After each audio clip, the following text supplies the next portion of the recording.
Day 46 of the 75-day challenge. I am getting my second workout in of the day. Got my walk in earlier this morning, and I am switching what my normal gym workout would be into runs outside so that I can get more of a high intensity workout, or if I don't run outside, then I'll do a workout in my garage. But the weather's been so nice, so trying to take advantage of getting outdoors a little bit more and getting a better workout in. And on that note, I wanted to do a little bit of an update on the challenge and kind of what I've been experiencing. I think the great thing about having done this challenge for so many days now and kind of where I'm at right now is just the mindset, and especially at a time when everything is so out of whack. I think it's great to have a schedule, have something that you are committed to doing and you feel like you're getting it accomplished, you're getting it done when everything else is maybe not going as planned or not going as scheduled, like your normal work routine. So it kind of really gives you a nice routine and keeps you feeling like you're productive and that you're still being or getting things done when it's not your normal day-to-day routine, which is really nice. So I think that if there was ever a time, if you've been thinking about doing this, this is a great time to start. It'll give you structure and it'll give you clarity and perspective on everything across the board in your life. So on that note, that is day 46. Hi guys. All right, so day 46, finishing up with my nightly reading of The Wealthy Gardener. This lesson is lesson 4.32 and it's called Financial Fear. And again, it's so weird that these last couple of chapters have been just right on point with everything that's been going on. And this one, it's just undeniable how far it hits home with what's going on right now and how many people are probably in this position. So it's just really interesting. Okay, so financial fear. Fear of financial calamity can be the greatest motivator, thought the Wealthy Gardener, and should be used for all it's worth, and sometimes it can be worth millions. You think being scared is an advantage? I think it is a daily advantage for me, Jimmy said. I want a life above money worry, and that drive comes, I think, from my fear of poverty. My goals and fears both motivate me, and so I do the work that average realtors won't do. That is my advantage. I'll do whatever it takes as long as it takes, and I will accept the most unpleasant tasks. It's easier for me to work for money than to worry about it. And that was a conversation that the Wealthy Gardener was having with Jimmy, who was the kid that he had mentored from the reformatory school. And I really like the mindset that Jimmy kind of talks about right there in that paragraph. And then he defines financial fear as: financial fear of future calamity is a great motivator, and it should be used for all it's worth.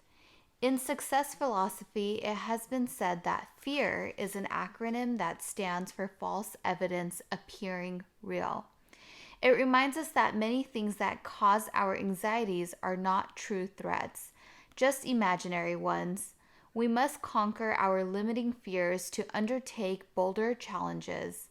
Maybe it was fear that kept Brian at his job, or maybe he wasn't fearful at all. Fear is a good thing, said Tamora Pierce. It means you're paying attention. The fear of consequences make us think clearer, feel urgency, and persevere through adversity. Without fear, we're only half awake.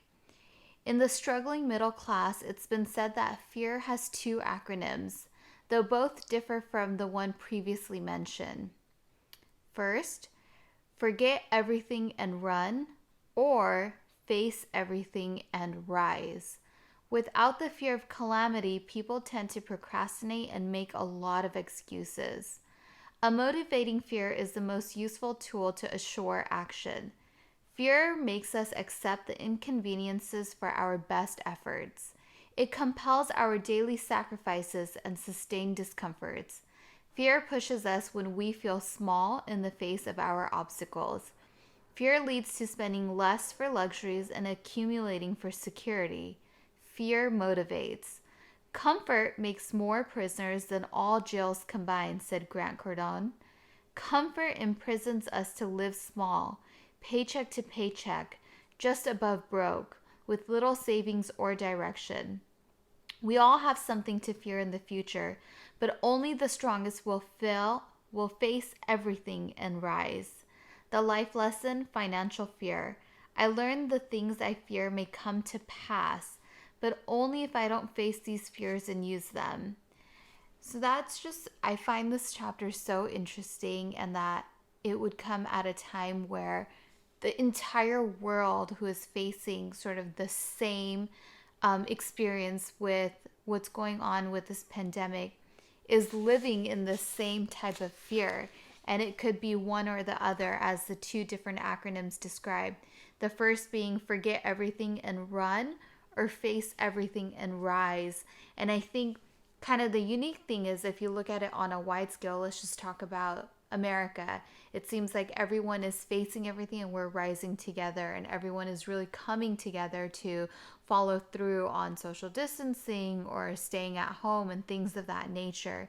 But I think for a lot of people, personally, they're really going to be facing that fear of whether they can survive or not, if they have the securities that they need to get through a time where we don't actually even know how long this is going to be or what the lasting effects are going to be. So again, I think that, out of all of this, there are going to be a lot of positive effects that come out of it. I think that this is going to give people a lot of time to reflect and to think about where they are in their lives, if they're living with purpose, and what they've been doing, if that's been working for them or not, based on where they're positioned right now. And if something like this was to ever happen again, how would they be positioned next time? And I think in here it had mentioned that in a person's lifetime, right here it says, the statistics show that an average person will have more than one financial crisis in their life. We all have things to fear, but only the smart will use their fears. So really utilizing and leveraging this time that we're in right now, and I'm in that boat as well.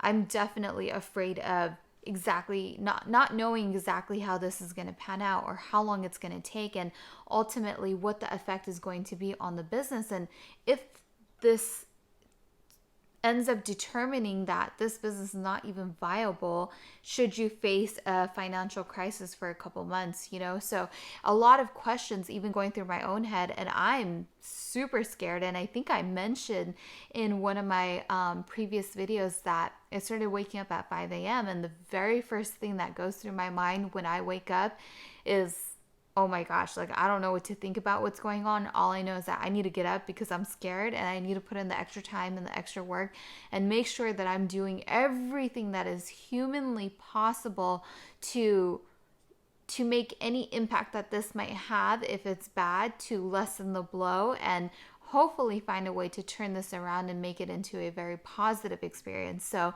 again, this whole chapter is about that fear and leveraging that and utilizing it, and especially when it comes to finances. So for me, like I said, this is definitely a winter, a time that I would consider a winter in my lifetime. I would say it's probably the first winter that I've experienced. I know when the recession happened in 2008, that affected a lot of people. Fortunately, I wasn't really old enough to feel the effects of that, but I think that this is major, and I'm glad that it's happening to me somewhat in my youth, and I feel really mentally ready to handle something like this, no matter which way it goes. I mean, worst case scenarios, if everything hits the fan and everything gets really bad, I feel like regardless, I can handle it and I can maneuver my way through it. So this was a really great reminder to really harness that fear and use it for good. Use it as leverage to push you forward and to really give you clarity on what you should be focusing on, and what actions you should be taking, what you should be executing on. And again, doing this challenge, I think, really helps you get into that mindset. That's the whole premise of this challenge. It's not a workout challenge or a weight loss challenge, as many people think. It's a mindset challenge. It's mental toughness, and it's the drive to execute no matter what happens, no matter what type of day you have going on, how busy you are with work.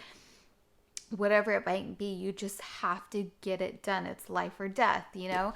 And so I think that that is really such a strong tool in preparing you mentally. So if you're finding yourself in a situation where the effects of what's going on is really weighing on you and you have that fear factor because you don't know if, you know, things don't get better, if you're going to have that job or if you're going to get laid off or if you're temporarily not going to get paid, and that's going to create issues for you within your life, you know, it's really a good time to take this lesson into account and utilize that as leverage.